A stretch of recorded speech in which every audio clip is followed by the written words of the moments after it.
how to get the crystallized rod in Fish. Well, we're going to be going over all that and why you might need to do this, why it's beneficial, and why it would be a good rod to add to your collection, especially with the recent update. If you haven't already, subscribe and enable post notification ring at the bottom and get a go ding. We will dive into this with all things Fish. You need tips, tricks, updates, everything in between. This is the place to be. Now, the crystallized rod. It's a mid-game rod in my opinion. Decent rod. You can fish almost I would say fishing with this rod is definitely not a burden at all. It's a great rod and all, but it's just not going to top or even compare to a lot of the other rods. So you might be asking the question already, okay, why do I need the crystallized rod? Well, chances are a lot of you guys are here because you need a crystallized enchant relic, and this rod is one of the rods that allow you to get your hands on just that. So there is like a 15% or no, a 12% chance for a crystallized mutation with this rod. So if you get an enchant relic, you have a small percentage there to be able to get a crystallized enchant relic, which is needed for the rod of the exalted one and to get exalted relics. So the rod of the exalted one, which we do have a guide up on the channel as well if you want to go check that out,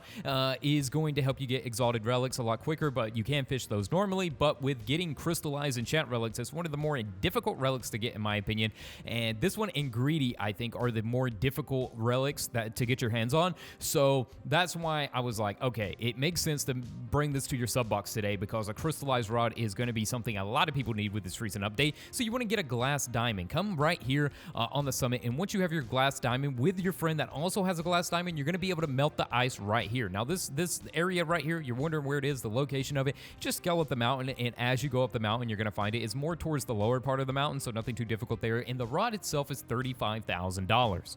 Yeah, not that expensive, I guess, but still, $35,000 for a chance and a glimmer of hope to get a crystallized enchant relic.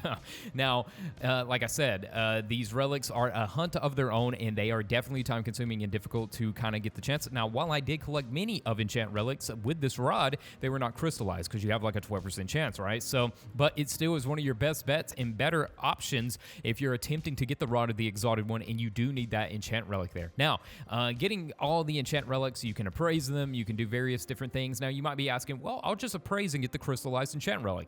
Yeah, I had someone try that as well that was in the lobby trying to get us the crystallized enchant relic. We were all working together with our crystallized rod trying to see if we could score one of these, and they did the appraisal method, and yeah, it wasn't happening either after multiple hundreds of attempts, I think. So that is one thing to kind of be wary on too. If you think you can appraise and get this, it is going to maybe not rule out the cash you would spend on appraising, honestly, but it really depends. You could try that route, but I recommend just fishing it in order to get this. Now, what do you want to enchant the crystallized rod with? Well, lucky, divine, immortal. You're probably not going to be able to get immortal on this thing considering the pursuit that you're in, but divine would be great. 45% luck could probably help out a lot, and I think anything that's going to additionalize the luck on this is going to be what you want. Faster lure time like swift, hasty, I don't know if it's really worth it on this thing. Quality as well, but those are some honorable mentions of enchantments, I guess, but I would go with lucky or divine on this. And we're in the depths here because the depths, you have a higher chance of getting enchant relics, so we thought that would be a good place, but honestly, I'm not sure at this point. At the time of me recording this video, I still have not got this crystallized enchant relic. But either way, though, that be the case, guys. That is the full rundown on how to get the crystallized rod. That's all that needs to be said. That's the video. Hope you guys enjoyed. Make sure you hit the like button. Make sure you stay for a while and check out the other videos on the channel. And I will see you all in the next one.